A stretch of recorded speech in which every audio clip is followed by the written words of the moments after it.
अस्सलाम वालेकुम व्यूअर्स, मैं हूं Rizwan and you are watching my YouTube channel learning with Riz. तो व्यूअर्स, आज मैं आपको इंग्लिश ग्रामर का नरेशन सिखाऊंगा, जिसको हम डायरेक्ट एंड इनडायरेक्ट स्पीच भी बोलते हैं और उसका दूसरा नाम नरेशन भी है। तो ये व्यूअर्स 10th क्लास के इंग्लिश के पेपर में सिलेबस में इंक्लूड है, ये एग्जाम में आता है, वहाँ पे कंपलसरी है, ये स्टूडेंट ने लाजमी करना होता है।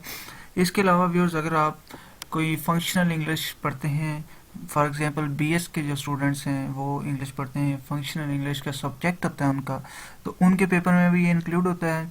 और इसके अलावा अगर आप किसी किस्म का कोई पीपीएससी एफपीएससी आप कोई किसी किस्म का एग्ज़ाम देते हैं तो वहाँ पे भी आते हैं। तो इसके छोटे छोटे ट्रिक्स होते हैं, छोटी छोटी इसकी बेसिक चीज़ें होती हैं, पॉइंट होती हैं। अगर आपको वो चीज़ क्लियर होगी तो आप इसको इजीली क्लियर कर सकेंगे। अगर आपको वो पॉइंट्स क्लियर नहीं हुए तो आप क्लियर नहीं कर सकेंगे।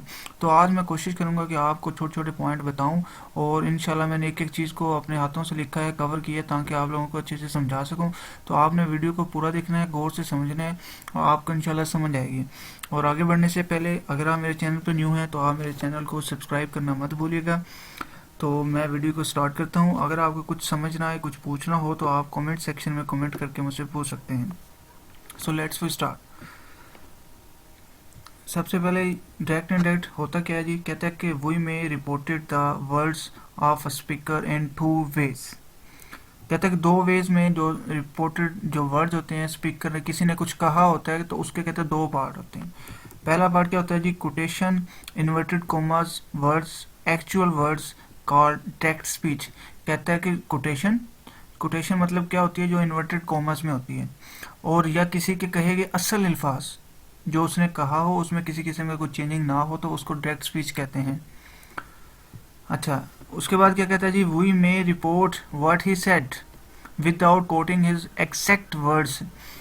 कहते हैं कि वो अल्फाज जिसमें हम थोड़ी सी चेंजिंग करके बताएं, मतलब उसके असली अल्फाज ना हो, हम बताएं कि वो बंदा कहना क्या चाहता था, तो उसको इनडायरेक्ट स्पीच कहेंगे। समझ आएगी? डायरेक्ट स्पीच और इनडायरेक्ट स्पीच का फर्क समझ लें दोबारा। डायरेक्ट स्पीच वो होती है जो किसी के कहे गए ओरिजिनल वर्ड्स होते हैं, असल अल्फाज होते हैं, जिसमें किसी किस्म की कोई तब्दीली नहीं की जा सकती, जो असल हालत में हो, वो होते हैं डायरेक्ट स्पीच। और वो वर्ड्स जिसको हम तोड़ मरोड़ के कहें, या उसमें कोई 1-2 वर्ड्स एक्स्ट्रा ऐड करके कहें, और हम उसको बता दें कि ये बंदे ने ये बात कही है, तो वो होता है इनडायरेक्ट स्पीच। नेक्स्ट फिर क्या आता है हमारे पास?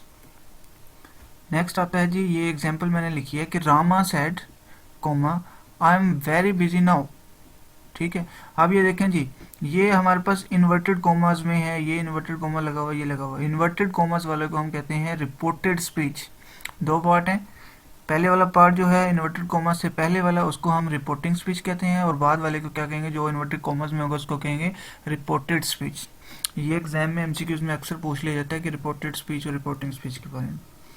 अच्छा, जब यहाँ पे वो बता रहा है कि Rama told that he was very busy then. अब ये देख लें जी, पहले में था कि Rama said I am very busy no, ये उसके एक्चुअल वर्ड है जो इन्वर्टेड कोमा से I am very busy no, तो ये डायरेक्ट स्पीच हो गया। और नीचे वो बता रहा है कि Rama told that he was very busy then. Rama ने बताया कि वो उस टाइम बहुत मसरूफ था, तो उसका बताना, समबडी टेल्स अबाउट समवन, तो उसका बताना वो इनडायरेक्ट स्पीच हो गया। क्लियर हो गया जी? नेक्स्ट इसके कुछ रूल्स हैं, common rules for changing direct speech into indirect. ये एक एक रूल्स व्यूअर्स स्टूडेंट्स, ये मैंने यहाँ पे एक एक रूल्स लिखे हैं।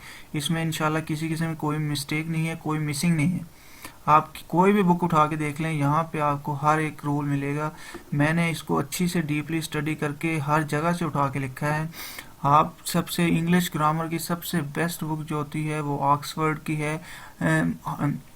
ये हमारे पास रेनन मार्टन की बुक है, ठीक है ना, इंग्लिश हाई ग्रामर कंपोजिशन। तो आप वहाँ से देखें, आपको वहाँ पे एक एक चीज़ मिलेगी जो हमारी ये पाकिस्तानी बुक्स में होती है ना, वहाँ पे वो चीज़ें बड़ी डिफरेंट दी होती हैं। तो मैंने मुख्तलिफ जगह से यहाँ से तसल्ली करके चेक करके ये नोट्स फिर तैयार किए जी। सबसे पहला रूल क्या है जी यहाँ पे? First person change with subject, second person change with object, third person change with no change. अब पर्सन कितने होते हैं जी? 3 होते हैं, फर्स्ट, सेकंड और थर्ड। पहला पर्सन जो है वो सब्जेक्ट से चेंज होगा, सेकंड पर्सन ऑब्जेक्ट के साथ, थर्ड पर्सन जो है वो चेंज ही नहीं होगा। ये यहाँ पे ये जो साइन मैंने लिखा हुआ है ना, ये साइन का मतलब है डेल्टा, डेल्टा कहते हैं चेंज को। अच्छा, अब मैंने यहाँ पे आपकी आसानी के लिए ना पूरा चार्ट बना दिया। देखें फर्स्ट पर्सन में आ गया आई और वही, आई वही का दूसरा केस है जी माई, आई का तीसरा है जी मी, वही our us, you second person है इसका यूवर और यू, थर्ड पर्सन ही है इसका हिज हिम, शी का हर दे देयर देम। अच्छा, पहले केस को सब्जेक्टिव या नॉमिनेटिव केस कहते हैं, दूसरे को पोसेसिव केस कहते हैं और तीसरे को ऑब्जेक्टिव केस कहते हैं। तो अब ये जो हमारा पहले वाला है ये चेंज होगा किसके साथ, सब्जेक्ट के साथ, दूसरे वाला ऑब्जेक्ट के साथ, ये लास्ट वाला। और थर्ड केस जो होता है, थर्ड पर्सन जो होता है वो किसी के साथ चेंज नहीं होता। आगे जी इसका रूल सेकंड क्या है जी, रूल इसका है। अब टेंसेस कैसे चेंज होंगे, टेंसेस का मैंने अच्छे से यहाँ पे लिखा है। Simple present change with simple past, मतलब अगर आपके पास फर्स्ट फॉर्म दी गई है डायरेक्ट जो स्पीच है उसके अंदर, तो इनडायरेक्ट में चेंज करेंगे तो आपने फर्स्ट फॉर्म की जगह पे सेकंड फॉर्म लगानी है। अब आपने ये स्टूडेंट्स, ये बच्चे मिस्टेक करते हैं कि सर हमें कैसे पता चलेगा कि ये कहाँ से क्या करना है। तो डियर्स ये आपने डायरेक्ट स्पीच को देखना है, वहाँ पे आपने देखना है कि अगर फर्स्ट फॉर्म लगी हुई है, अगर फर्स्ट फॉर्म है तो उसको आपने सेकंड में बदल देना है। अच्छा, फिर एक दूसरी चीज, अगर इज एम आर लिखा हुआ है, जस्ट इज एम आर, उसके बाद आई एन जी हो या ना हो, तो उसको आपने वाज वर्ब में चेंज कर देना है। ठीक हो गया। नेक्स्ट यहाँ पे लिखा हुआ जी प्रेजेंट कॉन्टिन्यूस, उसको चेंज करना है जी पास्ट कॉन्टिन्यूस में, मतलब प्रेजेंट कॉन्टिन्यूस की हेल्पिंग वर्ब है इज एम आर, उसको वाज वर्ब में चेंज कर देंगे। क्लियर हो गया जी। नेक्स्ट है जी प्रेजेंट परफेक्ट, इसकी हेल्पिंग वर्ब क्या है जी हैज और हैव, किस में चेंज होगा जी पास्ट परफेक्ट में, हैड में। मतलब पहले वाला टेंस जो है वो दूसरे वाले में चला जाएगा, मतलब प्रेजेंट का जो है वो पास्ट में चला जाएगा। क्लियर हो गया जी। उसके बाद नीचे यहाँ पे एक चीज मैंने मिसिंग कर दी थी, प्रेजेंट परफेक्ट कॉन्टिन्यूस। ये देखें जी यहाँ पे मैंने प्रेजेंट परफेक्ट लिखा था, उसके बाद कॉन्टिन्यूस रह गया था, ये मैंने नीचे लिखा है यहाँ पे पढ़ने पहले, present perfect continuous, helping verb has been और हैव बीन, चेंज किस में होगा जी पास्ट परफेक्ट कॉन्टिन्यूस में, हैड बीन में। क्लियर। अब आ जाए ऊपर, यहाँ पे पास्ट इंडेफिनिट जो है सेकंड फॉर्म होती है, वो किस में चेंज होगा जी पास्ट परफेक्ट में, हैड और उसके साथ थर्ड फॉर्म लगा देंगे। फिर पास्ट कॉन्टिन्यूस वाजवर है, वो पास्ट परफेक्ट कॉन्टिन्यूस में चेंज होंगे हैड बीन में। नेक्स्ट हमारे पास है पास्ट परफेक्ट, इसका हेल्पिंग वर्ब होता है जी हैड, और वो किसी में चेंज नहीं होगा, नो चेंज, मतलब अगर हैड है तो वो भी इनडायरेक्ट में भी हैड ही आ जाएगा। अच्छा जी, नेक्स्ट आ गया हमारे पास फ्यूचर इंडेफिनिट। फ्यूचर इंडेफिनिट उसमें क्या होता है जी विल शैल और उसके बाद फर्स्ट फॉर्म लगी होती है, वो हमारे पास वुड शुड और उसके बाद फर्स्ट फॉर्म में चेंज होगा। विल हैव और शैल हैव वो वुड शुड हैव में चेंज होगा, मतलब या वुड हैव आएगा या शुड हैव, वो आपने अब वहां से अपना प्रोनाउन को देख लगाना है। देन अगर आपके पास कैन आ जाए तो उसको कुड में चेंज करें, मे आ गया तो उसको माइट में चेंज कर दें। उसके बाद वर्ड्स एक्सप्रेसिंग टाइम और place are change into expressing distance, कैसे वर्ड्स जो टाइम और जगह को जाहिर कर रहे हैं तो उनको कैसे चेंज करेंगे।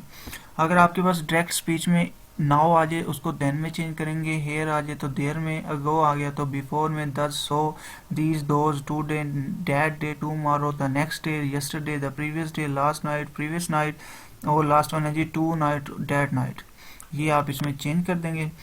और उसके बाद मैं आपको यहाँ पे एग्जाम्पल्स सिखाता हूँ। एग्जाम्पल्स देखें जी, the patient said to the doctor, उसके बाद comma I am all right now. ठीक हो गया। अब एक चीज पहले आपको ये बता दूं, यहाँ से ये इन्वर्टेड कोमा से बाहर वाला हमने पीछे पढ़ा वो क्या होता है जी रिपोर्टिंग स्पीच, और ये जो कोमास में है इसको क्या कहते हैं जी रिपोर्टेड स्पीच। एक चीज तो ये।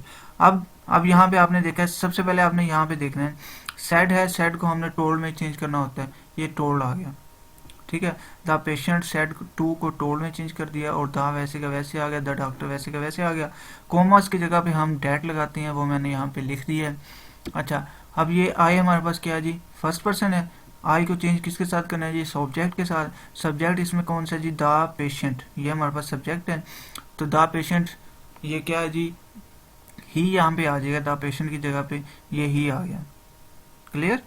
अब यहाँ पे एम था, मैंने पीछे बताया है, इससे हमारा किस में चेंज होगा जी वाज वर्ब में, तो ही के साथ वाज आता है, ये वाज आ गया। आल वैसे के वैसे, राइट वैसे के वैसे।